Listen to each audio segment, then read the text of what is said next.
നമസ്കാരം. എൻ്റെ യൂട്യൂബ് ചാനലായ നൂറൂട്ട് ചാനലിലേക്ക് നിങ്ങൾക്ക് എല്ലാവർക്കും സ്വാഗതം. സുഹൃത്തുക്കളെ, ഇന്ന് നമ്മൾ നോക്കാൻ പോകുന്നത് എന്താണെന്ന് വെച്ചാൽ ഹബിൾ ടെലിസ്കോപ്പിനെ കുറിച്ചാണ്.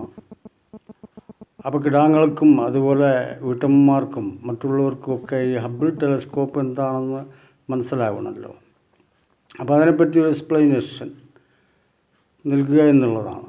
നമുക്കറിയാം, പണ്ടുകാലത്ത് ശാസ്ത്രജ്ഞന്മാരെ മുഴുവൻ മതക്കാർ കൊല്ലുകയായിരുന്നു. അതായത് മതത്തിൽ പറയുന്നതൊന്നും പല മതങ്ങളിലും പറയുന്നതൊക്കെ വലിയ തെറ്റാണ്, അതൊന്നുമല്ല കാര്യങ്ങൾ. ഇതെല്ലാത്തിനെയും സംയോജിപ്പിച്ച് സംരക്ഷിച്ചു കൊണ്ടിരിക്കുന്ന ഒരു ശക്തി ഈ പ്രപഞ്ചത്തിലുണ്ട്. അതെന്താണെന്ന് മനസ്സിലാക്കുക എന്നുള്ളതാണ് യഥാർത്ഥ മതത്തിൻ്റെ അവകാശം എന്ന് പറഞ്ഞ ശാസ്ത്രജ്ഞന്മാരെ മുഴുവൻ കണ്ണുകുത്തി പൊട്ടിക്കുകയും തലയറുക്കുകയും ഒക്കെ ചെയ്ത മതങ്ങളാണ്. പക്ഷേ അതിന് വിപരീതമായിട്ട് ഖുർആനിൽ പറയുന്നു, ബിസ്മില്ലാഹിർ റഹ്മാനിർ റഹീം വൽ ഖമറ ഖദ്ദർനാഹു മനാസില തഅദക്കൽ ഉർജുൽ ഖദീം ലശംസു യൻബഗിലഹ അൻ തുദ്രിക്കൽ ഖമറ വലൽ ലൈലു സാബിഖുൻ നഹാരി വകുല്ലും ഫീ ഫലകിൻ യസ്ബഹൂൻ എന്ന് പറയുന്നു. ഞാൻ ഓതിയ ഭാഗം ഖുർആനിലെ യാസീനിലുള്ളതാണ്. എന്താണ് ഇതിനർത്ഥം എന്ന് പറഞ്ഞാൽ, പ്രപഞ്ചത്തിൽ നാം കാണുന്ന എല്ലാ ശക്തികൾക്കും പിന്നിൽ അള്ളാഹു എന്നൊരു ശക്തി പ്രവർത്തിക്കുന്നുണ്ട്. അതിന് അള്ളാഹു എന്നല്ലാതെ മറ്റൊരു വാക്കുകൊണ്ടും വിവക്ഷിക്കാൻ കഴിയാത്തത് മൂലം അതിനെ അള്ളാഹു എന്ന് വിളിക്കുന്നു അറബിയിൽ. അതിനു മുമ്പ് നോഹ അതുപോലെ മൂസ നബി ഒക്കെ അവരുടേതായ ഭാഷയിൽ ഈ അള്ളാഹുവിനെ നമുക്ക് പരിചയപ്പെടുത്തിയിട്ടുണ്ട്. ആ ഭാഗങ്ങളൊന്നും നമ്മളിപ്പോൾ വായിക്കുന്നില്ല. ഇവിടെ നാം പറഞ്ഞത് വൽ ഖമറ ഖദ്ദർനാഹു മനാസില തഅദക്കൽ ഉർജുൽ ഖദീം എന്ന് പറഞ്ഞതിൻ്റെ സാരമാണ്. അതായത് സൂര്യൻ കത്തിജ്വലിക്കുന്ന ഒരു നക്ഷത്രമാണെന്നും ആ സൂര്യനിലുള്ള പ്രകാശങ്ങൾ നേരിട്ട് ഏറ്റുകൊണ്ട് ചന്ദ്രൻ അതിൻ്റെ പ്രകാശം പുറത്തേക്ക് വിടുകയാണ്. അതായത് ചന്ദ്രൻ കത്തിജ്വലിക്കുന്നില്ല. ചന്ദ്രൻ സൂര്യൻ്റെ പ്രകാശത്താലാണ് ഇങ്ങനെ പ്രകാശിക്കുന്നത് എന്നാണ് ഖുർആനിൽ പറഞ്ഞത്. പക്ഷെ അത് 1400 കൊല്ലം മുമ്പ് അറബികൾക്കോ അല്ലെങ്കിൽ ഈ വേൾഡ് വൈഡായിട്ടുള്ള ലോകത്തിനോ മനസ്സിലായിട്ടില്ല. ഇപ്പോൾ ശാസ്ത്രജ്ഞന്മാർ പറയുന്നു അതെല്ലാം ശരിയാണെന്ന്. ഇവിടെ വേറൊരു കിംവദന്തി എന്താണെന്ന് വെച്ചാൽ, ശാസ്ത്രീയമായ വല്ല വശങ്ങളും പറയുന്നുണ്ട്. അതൊക്കെ ഞങ്ങൾ നബി പറഞ്ഞതാണ് എന്ന് പറയുന്ന കുറച്ച് മുസ്ലിങ്ങൾ ആണ് കേരളത്തിലുള്ളത് എന്നൊക്കെയുള്ള നുണപ്രചാരണമുണ്ട്. സത്യത്തിൽ ശാസ്ത്രീയമായൊരു ഗ്രന്ഥം തന്നെയാണ് ഖുർആൻ എന്നുള്ളതിലേക്ക് ഒരുപാട് ആയത്തുകളും സൂറത്തുകളും ഒക്കെ തന്നെ അതിൽ കാണാവുന്നതാണ്. ഇതൊക്കെ ജനങ്ങളെ ബോധിപ്പിക്കാനും ജനങ്ങൾക്ക് സത്യാവസ്ഥ മനസ്സിലാക്കി കൊടുക്കാനും ഇറങ്ങിയതാണ്. 1,25,000-ൽ പരം അംബിയ മുസ്ലിങ്ങൾ ഇറങ്ങിയിട്ടുണ്ട്. എന്തായാലും ശരി, അതിനെപ്പറ്റിയല്ല നമ്മൾ സംസാരിക്കുന്നത്. ഇപ്പോൾ ആകാശവിധാനങ്ങളിലെ നാസയുടെ പേടകമായ ഹബിൾ ടെലിസ്കോപ്പിനെ കുറിച്ചാണ്. ഈ ഹബിൾ ടെലിസ്കോപ്പ് വന്നതിന് ശേഷമാണ് നമ്മൾ യുറാനസിനെയും നെപ്റ്റ്യൂണിനെയും അതുപോലെ മറ്റുള്ള ഗ്രഹങ്ങളെ മുഴുവൻ പഠിച്ചുകൊണ്ടിരിക്കുന്നത്. പക്ഷെ അതിനു മുമ്പ് നമ്മളതിനെ വീക്ഷിച്ചിട്ടുണ്ട്. പല ശാസ്ത്രജ്ഞന്മാരും അത് ബൈനാക്കുലറിലൂടെയും അതുപോലെ തന്നെ ടെലിസ്കോപ്പിലൂടെയും ഭൂമിയിലിരുന്നിട്ടാണ്. അല്ലാതെ ഈ ഗ്രഹങ്ങളുടെ ഒന്നും അടുത്തേക്ക് പോകാൻ യാതൊരു മാർഗവുമില്ല. അന്ന് അത്തരം കണ്ടെത്തലുകളൊന്നുമില്ല. നമ്മൾ ഒരിക്കലും തന്നെ അങ്ങനെ എത്തുമെന്നൊന്നും ഒരു മതത്തിലും വിചാരിച്ചില്ല. എങ്കിൽ എത്തണമെന്ന് ഈ ഇസ്ലാം മതം വിവക്ഷിക്കുന്നുണ്ട്, ചൂണ്ടിക്കാണിക്കുന്നുണ്ട്. എത്തും എന്നുള്ളതാണ്. നിങ്ങൾ വിദ്യാഭ്യാസപരമായിട്ട് മുന്നോട്ട് വരിക, നിങ്ങൾ വാളുകൾ ഉപേക്ഷിക്കുക, പേന എടുക്കുക എന്നാണ് ഖുർആൻ മുന്നോട്ട് വച്ചത്. എന്തായാലും ശരി, നമ്മളിപ്പോൾ കണ്ടുകൊണ്ടിരിക്കുന്ന ചിത്രം വീനസിൻ്റേതാണ്. നമ്മൾക്ക് ഈ ഇതിൽ കാണാം, നമുക്ക് തമ്പനെയിൽ വീനസിൻ്റെ ഫോട്ടോ, അതുപോലെ ഹബിൾ ടെലിസ്കോപ്പ് എന്താണ് എന്നുള്ള ഫോട്ടോ. ഈ ഹബിൾ ടെലിസ്കോപ്പ് എന്താണ്, ആരുടേതാണ് എന്നൊക്കെ ചോദിച്ചതിനുള്ള മറുപടിയാണ് ഞാൻ പറയുന്നത്. അപ്പോൾ ഈ ഹബിൾ ടെലിസ്കോപ്പ് കൊണ്ട് യുറാനസിൻ്റെയും നെപ്റ്റ്യൂണിൻ്റെയും അതുപോലുള്ള മറ്റു ഗ്രഹങ്ങളുടെയും ഒക്കെ ഭൂമിയുടെയും ഒക്കെ ഫോട്ടോ അതാത് സമയത്ത് നമ്മൾക്ക് കിട്ടിക്കൊണ്ടിരിക്കാൻ, പിന്നെ അത് കമ്പ്യൂട്ടറിൽ നോക്കിയിട്ട് ഇതിൻ്റെയൊക്കെ അവസ്ഥകൾ പഠിക്കാനും മനുഷ്യന് ഇന്ന് സാധിക്കുന്നു. അപ്പോൾ അതായത് നമ്മളൊരു ഉത്തരാധുനിക കാലഘട്ടത്തിലാണ് എന്ന് സാരം. നമ്മൾ ശാസ്ത്രീയമായിട്ട് ജീവിക്കേണ്ട ഒരു കാലഘട്ടമാണ്. അല്ലാതെ നമ്മൾ ഈ ബിംബങ്ങളുടെ കൂടെയോ അല്ലെങ്കിൽ മൃഗങ്ങളുടെ കൂടെയോ പിന്നെ നമ്മുടെ ആരാധന സ്വഭാവങ്ങളൊക്കെ കൊണ്ടു നടക്കുന്നുണ്ടെങ്കിൽ അതൊക്കെ ഉപേക്ഷിക്കേണ്ടതാണ്. ആൾ ദൈവങ്ങളെ ഒക്കെ കുറിച്ചുള്ള കാര്യങ്ങളൊക്കെ തന്നെ, അതിനെപ്പറ്റി ഇപ്പം ഞാൻ പറയുന്നില്ല. ജനങ്ങളൊക്കെ പല കാര്യങ്ങൾ കൊണ്ടും സത്യാവസ്ഥകൾ മനസ്സിലാക്കാത്തവരാണ്. അതായത് ഈ 1,25,000 പരം അമ്പിയ മുസ്ലിങ്ങൾ ഇറങ്ങിയത് റബ്ബിനെ പറ്റി പഠിപ്പിക്കാനായിട്ട് റബ്ബിനെ നിയോഗിച്ചതാണ് എന്നാണ് ഇസ്ലാം മതം പറയുന്നത്. അപ്പോൾ അതിൽ യേശുക്രിസ്തു അതുപോലുള്ള എല്ലാവരും പെടും. എന്തായാലും ശരി, മഹാമണ്ഡത്തരങ്ങൾ പറഞ്ഞുകൊണ്ടിരുന്ന ലോകത്തിന് പിന്നീട് ഒരുപാട് മാറ്റം ഖുർആൻ ഇറങ്ങിയതിനു ശേഷം വന്നു എന്നുള്ളത് സത്യം തന്നെയാണ്. അതിൽ പറയുന്നതൊക്കെ നേര് തന്നെയാണ്. ഈ പ്രപഞ്ചത്തിൽ കോടാനുകോടി, ഇന്നിപ്പോൾ ഞാൻ ഇരിക്കുന്നതിൻ്റെ പിന്നിലുള്ള കർട്ടനിൽ കാണുന്നത് പോലുള്ള ഗ്രഹങ്ങളുടെ സമുച്ചയമാണ് ആകാശത്ത്. കോടാനുകോടി നക്ഷത്രങ്ങളാണ് സൃഷ്ടിച്ചിരിക്കുന്നത് അല്ലാഹു സുബ്ഹാനഹു വ തആല. അതിൽ ഒരു ഗ്രഹമാണ് ഭൂമി എന്നുള്ളതും കൂടി നമ്മൾ മനസ്സിലാക്കണം. അപ്പോൾ ഭൂമിയുടെ അടിയിൽ എന്താണ് എന്നുള്ളത് നിങ്ങൾ ആരെങ്കിലും ചിന്തിച്ചിട്ടുണ്ടോ? ഭൂമിയുടെ അടിയിൽ സത്യത്തിൽ ആകാശമാണ്. അപ്പോൾ നമ്മുടെ ഭൂമി നിലനിൽക്കുന്നത് തന്നെ വായുവിലാണ്. വായുവിൽ ഒരു സംഭവം ഇങ്ങനെ നിലനിൽക്കണമെങ്കിൽ അതിന് പിന്നിൽ ഒരു സത്യമുണ്ട് എന്ന് റസൂൽ പറഞ്ഞില്ലേ? നമ്മളൊരു സാധനം എടുത്ത് വായുവിൽ അങ്ങനെ നിർത്താൻ സാധ്യമല്ല. അതും ഇത്രയും കനങ്ങളുള്ള, ഇത്രയും കോടാനുകോടി നക്ഷത്രങ്ങൾ തമ്മിലുള്ള ബന്ധം നിലനിർത്തിക്കൊണ്ട് ഇതെങ്ങനെ സംഭവിച്ചു? ഇതൊരു സ്റ്റാർട്ടിങ് പോയിൻ്റ് ഉണ്ടാവുമല്ലോ ഇതിന്. ആ സ്റ്റാർട്ടിങ് പോയിൻ്റ് നിങ്ങൾ എപ്പോഴെങ്കിലും ചിന്തിച്ചിട്ടുണ്ടോ? ഒരു സ്റ്റാർട്ടിങ് പോയിൻറ്റും ഒരു അവസാനവും എന്തിനും ഉണ്ട്. ഒരു എൻഡും ഒരു അവസാനവും.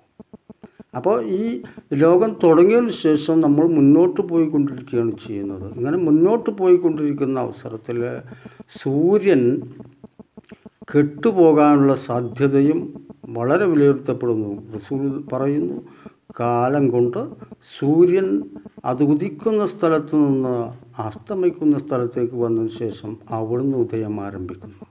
ഇപ്പോൾ ശാസ്ത്രജ്ഞന്മാരും ഏറെക്കുറെ ഭയപ്പെട്ടുകൊണ്ടിരിക്കുന്നത് സത്യം ഇത് സംഭവിക്കുമോ എന്നുള്ളത്.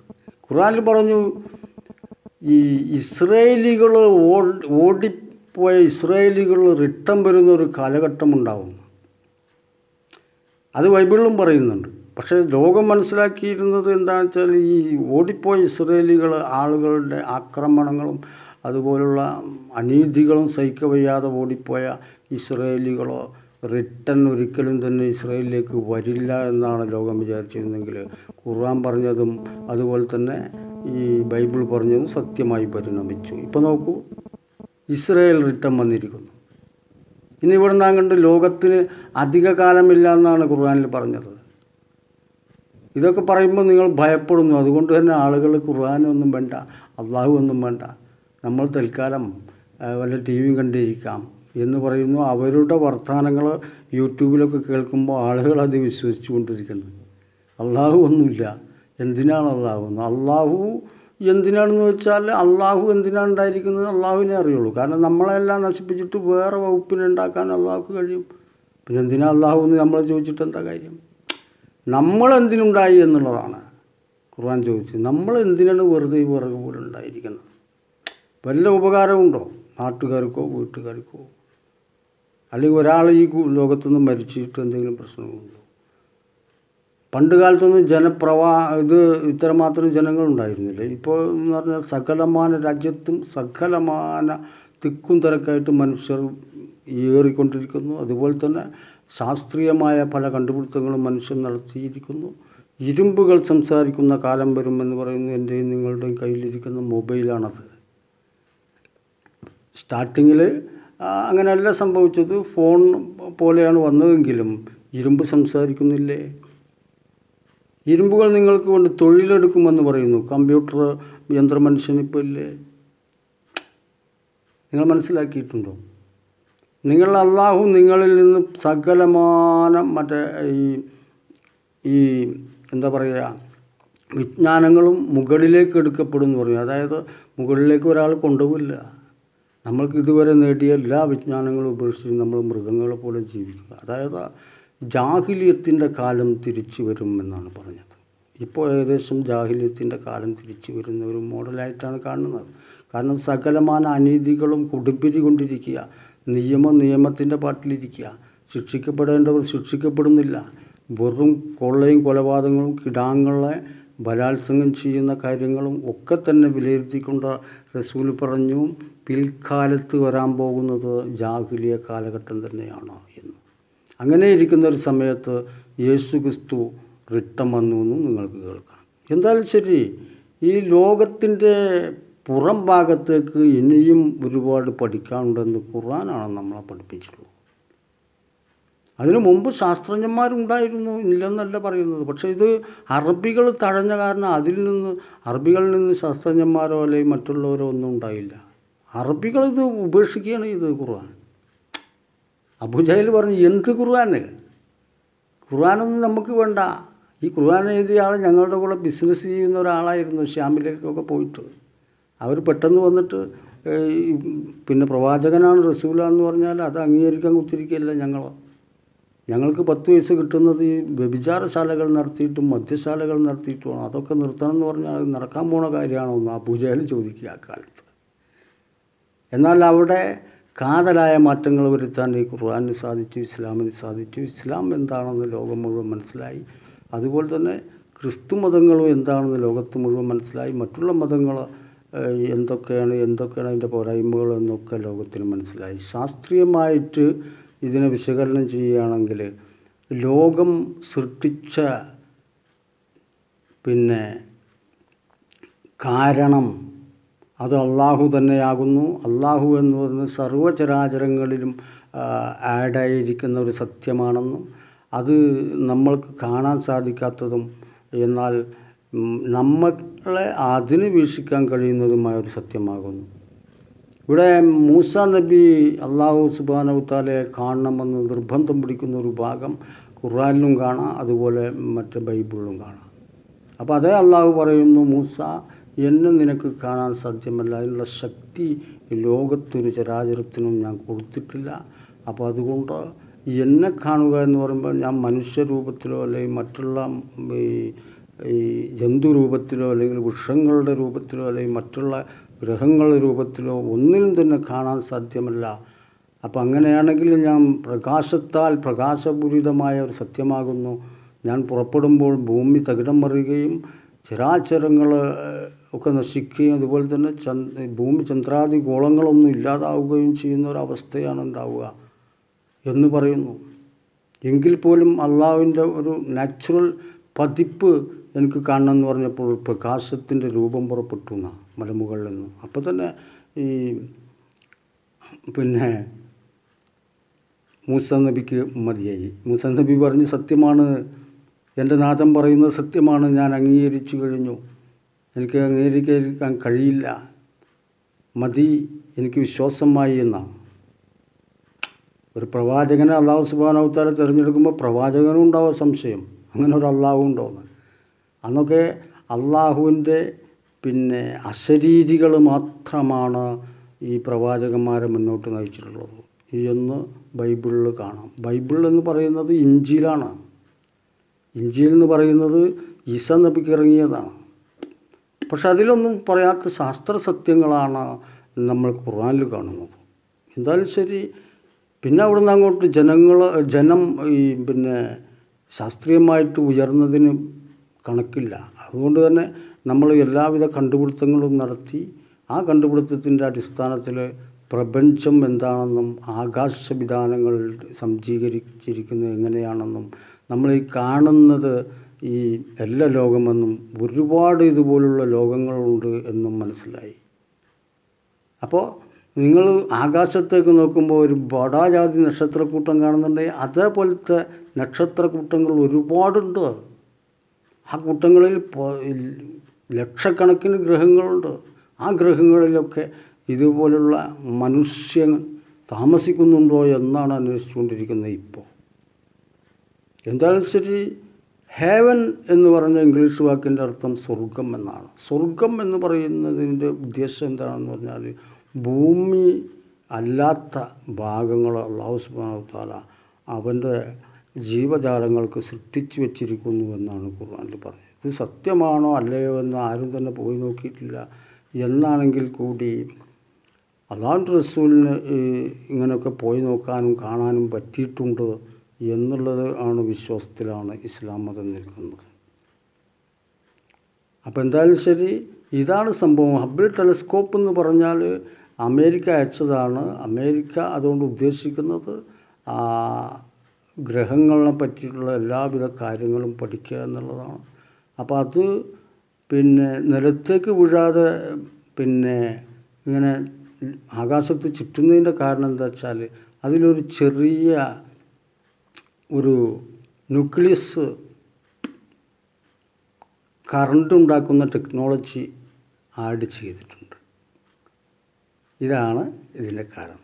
ഞാൻ മറ്റൊരു വീഡിയോയിൽ അത് വ്യക്തമാക്കി ഞങ്ങൾ പറഞ്ഞുതരാം. ഇങ്ങനെയാണ് ഒരു ന്യൂക്ലിയസ് ആറ്റോമിക എനർജി ഇത്തരം വാഹനങ്ങളിൽ ഉണ്ടാക്കുന്നത് എന്ന്. എന്തായാലും ശരി, ഇപ്പോൾ നിങ്ങൾക്ക് മനസ്സിലായിട്ടുണ്ടാവും എങ്ങനെയാണ് ഈ നെപ്റ്റ്യൂണിൻ്റെയും വീനസിൻ്റെയും അതുപോലെ മറ്റ് ഗ്രഹങ്ങളുടെയും ഒക്കെ ഫോട്ടോ ഇത്ര ഷാർപ്പായിട്ട് അല്ലെങ്കിൽ ഇത്ര ഭംഗിയായിട്ട് കിട്ടുന്നത് എന്ന് മനസ്സിലായില്ലേ? കാരണം ഗ്രഹങ്ങളുടെ തൊട്ടടുത്ത് നിന്നിട്ടാണ് ഇതൊക്കെ പഠിക്കുന്നത്. ഇതുപോലെ തന്നെ നമ്മൾ ഗ്രഹങ്ങളിലേക്ക് ഇതുപോലുള്ള വാഹനങ്ങൾ ഇറക്കുകയും ചെയ്തിട്ടുണ്ടോ? എന്നിട്ട് അതിൽ നിന്ന് ഒരുപാട് കാര്യങ്ങൾ പഠിച്ചുകൊണ്ടിരിക്കുന്നുണ്ടോ? ഇപ്പം ചന്ദ്രനിൽ നമ്മൾ ഇറങ്ങിയില്ല എന്ന് ജനങ്ങൾ പറയുന്നത്, മനുഷ്യൻ ചന്ദ്രനിൽ ഇറങ്ങിയിട്ടുണ്ടോ? മനുഷ്യന് അവിടെ നിൽക്കാൻ സാധ്യമല്ല. കാരണം അതിൽ എയറില്ല. അതിന് ഒരുപാട് ശാസ്ത്രീയത ഉണ്ട്. അത് അന്തരീക്ഷമില്ല. അതിന് അന്തരീക്ഷം എന്ന് പറഞ്ഞാൽ അത് ഒരുപാട് പഠിക്കാനുണ്ട്. ഈ ഭൂമിയിലെ പോലുള്ള അന്തരീക്ഷം ഒറ്റ ഗ്രഹത്തിലും ഇല്ല. ഒറ്റ ഗ്രഹത്തിലും വെള്ളമില്ല എന്ന് പറയാൻ സാധ്യമല്ല. വെള്ളം മഞ്ഞിൻ്റെ രൂപത്തിൽ വലിയ കട്ടകളായിട്ട് അതാത് ഗ്രഹത്തിൻ്റെ ഭൂമിക്ക് അടിയിലുണ്ട് എന്നുള്ള ഫോട്ടോ കൂടി ഈ ഹബിൾ ടെലസ്കോപ്പിലൂടെയും അതുപോലെ നമ്മൾ അയച്ച ഉപഗ്രഹങ്ങളിലൂടെയും മനസ്സിലാക്കാൻ സാധിക്കും. ഇതൊക്കെ തന്നെ ശാസ്ത്രജ്ഞന്മാർ അനുദിനം പഠിച്ചുകൊണ്ടിരിക്കുകയാണ്. ഇന്ന് പഠിച്ചതല്ല നാളെ. ഇന്ന് പഠിച്ച ശാസ്ത്രീയ ഗ്രന്ഥങ്ങളിൽ നമ്മൾ സ്കൂളിലൊക്കെ പോയി പഠിച്ച വിവരമല്ല പിറ്റത്തെ കൊല്ലത്തിലെല്ലാം അങ്ങനെയല്ല കേട്ടോ, ഇങ്ങനെയാണെന്ന്. അപ്പോൾ അതാണ് പറഞ്ഞത്, നിങ്ങൾ പഠിച്ചതൊക്കെ ഇങ്ങനെ മാറിക്കൊണ്ടിരിക്കുന്നു. റസൂൽ പറഞ്ഞതാണത്. അല്ല ഞങ്ങൾക്ക് എല്ലാം തികഞ്ഞു പറഞ്ഞിട്ട് നിങ്ങളിങ്ങനെ വെറുതെ കുത്തിരിക്കുന്ന പാടില്ല. നമ്മൾ കഴിയുന്നിടത്തോളം എത്രമാത്രം അറിവ് നമുക്ക് കിട്ടുന്നോ അത്രയും നല്ലത്. ഈ അറിവൊക്കെ ഇട്ട് ഞാൻ മരിച്ചു പോയില്ല, പിന്നെ എന്തിനാ എനിക്ക് അറിവെന്ന് അങ്ങനെ ചോദിക്കാൻ പാടില്ല. അറിവെന്ന് പറഞ്ഞാൽ വളരെ വലുതാണ്. അത് മക്കൾക്കൊക്കെ പകർന്നു കൊടുക്കേണ്ടതാണ്. അതുപോലെ നമ്മൾ സൂക്ഷിക്കേണ്ടതുമാണ്. നമ്മൾ സൂക്ഷിച്ചതാണ് ഈ എഴുതി വച്ചിരിക്കുന്ന ഗ്രന്ഥങ്ങൾ. ഇന്നിപ്പോൾ എഴുതി വെക്കേണ്ട ആവശ്യമില്ലാത്തൊരു കാലഘട്ടത്തിലാണ് നമ്മൾ ജീവിക്കുന്നത്. അതാണ് കമ്പ്യൂട്ടർ, അതിൻ്റെ ഡിസ്ക്, അതുപോലെ ഇപ്പോൾ ഡിസ്കും ഇല്ല. അതിനേക്കാൾ ഉദാത്തമായ കണ്ടുപിടുത്തങ്ങൾ നടത്തിയിട്ട് ചിപ്പ് എന്ന് പറയുന്ന ഒരു ഇത്രം പോകുന്ന സാധനത്തിനുള്ളിൽ ഒരുപാട് ഒരു ലോറിക്ക് കയറ്റേണ്ട വിവരങ്ങൾ ഉൾക്കൊള്ളിക്കാനുള്ള ടെക്നോളജി മനുഷ്യൻ നേടിക്കഴിഞ്ഞു എന്നുള്ളതാണ്. അതിനനുസരിച്ച് കമ്പ്യൂട്ടർ. അപ്പോൾ നമ്മുടെ തലച്ചോറിൻ്റെ കഴിവൊന്ന് ആലോചിച്ച് നോക്കൂ. അല്ലാഹു സുബ്ഹാനഹു വ തആല ഇല്ല എന്ന് നമ്മൾ പറയുന്നു. അല്ലാഹു സുബ്ഹാനഹു വ തആല എന്താണ് എന്ന് നമ്മൾ പഠിക്കും തോറും നമുക്ക് മനസ്സിലാക്കി വെക്കാനുള്ള നമ്മൾക്ക് കമ്പ്യൂട്ടർ പോലെ തന്നെ നമുക്കൊരു മെമ്മറി അല്ലാഹു സുബ്ഹാനഹു വ തആല പ്രദാനം ചെയ്തിരിക്കുന്നു. അതിൽ എത്ര കോടാനുകോടി കാര്യങ്ങൾ അടങ്ങിയാലും തലച്ചോറിൻ്റെ ആ മെമ്മറി കഴിയില്ല. ഇതേ ടെക്നോളജി തന്നെയാണ് ഈ കമ്പ്യൂട്ടറിലും വരുന്നത്. ഈ ചിപ്പ് എങ്ങനെ പ്രവർത്തിക്കുന്നു അതേപോലെ തന്നെ അതിനേക്കാൾ ഭംഗിയായിട്ട് നമ്മുടെ തലച്ചോറിൻ്റെ ഉള്ളിൽ ഈ വിവരങ്ങൾ ശേഖരിച്ച് വെക്കാനുള്ള കഴിവുണ്ട്. അതുകൊണ്ട് തന്നെ കണക്ക് കൂട്ടാനും ഏതോ കാലത്ത് നടന്ന സംഗതികൾ ഓർത്ത് പറയാനും ഇനി എന്താ സംഭവിക്കാമെന്ന് ഓർത്ത് പറയാനും ഒക്കെ നമുക്ക് സാധിക്കുന്നു. പക്ഷേ വരാൻ പോകുന്ന സംഗതികളെപ്പറ്റി പറയാൻ അത് പ്രവാചകന്മാർക്ക് മാത്രമാണ് അള്ളാഹു കൊടുത്ത കഴിവ്. അതൊരു എക്സ്ട്രാ ഫിനിഷിങ് കഴിവാണ്. അത് വേറെ മനുഷ്യർക്കാർക്കും ഉണ്ടാവില്ല. അത് പ്രവാചകന്മാർക്ക് മാത്രം അള്ളാഹു ഒരു എക്സ്ട്രാ ജ്ഞാനം കൊടുത്തിരിക്കുന്നു എന്നാണ് പറയുന്നത്. അല്ലാതെ നിങ്ങൾക്കാർക്കും പ്രവാചകനാവാൻ കഴിയില്ല. പ്രവാചകന്മാരായവർക്ക് മാത്രം തന്നെ അത് കഴിയുള്ളൂ. പ്രവാചകന്മാരെ തിരഞ്ഞെടുത്തത് അള്ളാഹു സുബ്ഹാനഹു തആലയാണ് എന്നതുകൊണ്ടാണത്. ഉദാഹരണത്തിന് യാക്കൂബ് നബിക്ക് യൂസുഫ് നബി എന്ന മകനുണ്ടായിരുന്നു. അതെല്ലാത്തിനും ഒരുപാട് മക്കളുണ്ടായിരുന്നു. പക്ഷേ യൂസുഫ് നബി മാത്രമാണ് പ്രവാചകനായത്. ബൈബിൾ നോക്കിയാലും കാണാം, ഖുർആൻ നോക്കിയാലും കാണാം. അപ്പോൾ എന്താണ്, പ്രവാചകനായിട്ട് തിരഞ്ഞെടുത്തത് യൂസുഫിനെ മാത്രമാണ് അള്ളാഹു സുബ്ഹാനഹു തആല. അതിന് യോഗ്യത യൂസുഫിൽ മാത്രമാണ് കണ്ടത് എന്നുള്ളതാണ്. അപ്പോൾ ഈ കൊച്ചു വീഡിയോ കുറച്ച് ലോങ്ങായി എന്ന് തോന്നുന്നുണ്ട്. അപ്പോൾ നിങ്ങൾക്ക് ഇഷ്ടപ്പെട്ടെന്ന് ഞാൻ വിചാരിക്കുന്നു. ഇതൊക്കെയാണ് ഈ ഹബിൾ ടെലസ്കോപ്പ് എന്താണെന്നുള്ള നിങ്ങളുടെ ചോദ്യത്തിന് എനിക്ക് പറയാനുള്ള മറുപടി. ഹബിൾ ടെലസ്കോപ്പ് എന്ന് പറഞ്ഞാൽ വളരെ കഴിവുറ്റ ഒരു യന്ത്രമാണ്. അത് മനുഷ്യൻ സൃഷ്ടിച്ചിട്ട് ആകാശത്ത് എത്തിച്ചതുമാണ്. അപ്പോൾ ഈ വീഡിയോ നിർത്തുന്നു. മറ്റൊരു വീഡിയോയുമായി നമ്മൾ വീണ്ടും കണ്ടുമുട്ടുന്നവരെ നിങ്ങൾക്കെല്ലാവർക്കും നന്ദി, നമസ്കാരം. അതുപോലെ സബ്സ്ക്രൈബ് ചെയ്യുക, ഈ വീഡിയോകൾ മറ്റുള്ളവർക്ക് ഷെയർ ചെയ്യുക, മറ്റേ ബെൽ ബട്ടൺ അമർത്തുക. ഇതുപോലുള്ള ഈ വീഡിയോ കണ്ടതിന് ശേഷം നിങ്ങളുടെ അഭിപ്രായങ്ങൾ കമൻറ്റ് ബോക്സിൽ രേഖപ്പെടുത്താം. ഈ വീഡിയോ കാണുന്നതിൻ്റെ അടിയിലുണ്ടാവും കമൻറ്റ് ബോക്സ്. അതിൽ നിങ്ങൾക്ക് സംശയങ്ങളും ഇതിൻ്റെ ദൂരീകരണം ഞാൻ തരുന്നതാണ്. അപ്പോൾ ഖുർആൻ എന്ന് പറയുന്നത് ശാസ്ത്രീയ ഗ്രന്ഥമാണ്. അത് നമ്മൾ ഉപേക്ഷിക്കാൻ പാടില്ല. പക്ഷെ അത് ഉപേക്ഷിച്ച് ഉയർന്നു പോകുന്നതായിരിക്കും എന്ന് റസൂൽ തന്നെ പറഞ്ഞിരിക്കുന്നു. എന്തായാലും ശരി, വീഡിയോ നിർത്തുന്നു. മറ്റുള്ളവർക്ക് കൂടി ഷെയർ ചെയ്യുമെന്ന വിശ്വാസത്തോടു കൂടി നന്ദി, നമസ്കാരം.